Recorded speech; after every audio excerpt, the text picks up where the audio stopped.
तितक्यांना आपल्याकडे वळवण्याचा प्रयत्न भाजप करत असेल तर ते घाबरलेले आहेत. तरुणाई विरोधात जाते म्हणून घाबरले आहेत. अभिजित दिपकेने सत्य सांगितलं असेल तर मला वाटतं की त्यांचं मी अभिनंदन करेन की त्या आंदोलनामध्ये आमच्या पक्षाचा नाव आला असेल आणि आमच्या कार्यकर्त्याचं नाव आलं असेल तर त्याचा आम्हाला अभिमान आहे.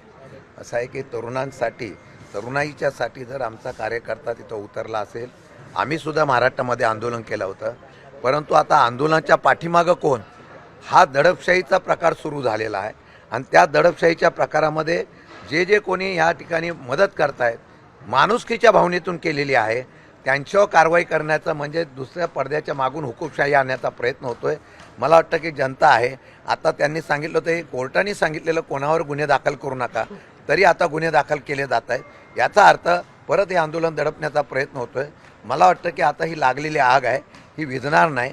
जेवढं तुम्ही दाबण्याचा प्रयत्न करा तेवढी उचलून बाहेर रामदेव अभिजित दिपकेंनी खरं तर संभाजीनगरमध्ये वक्तव्य केलं की माझ्यावर दबाव होता की भाजपमध्ये येण्याच्या संदर्भात ऑफर आहे मला भाजपमध्ये येण्याची.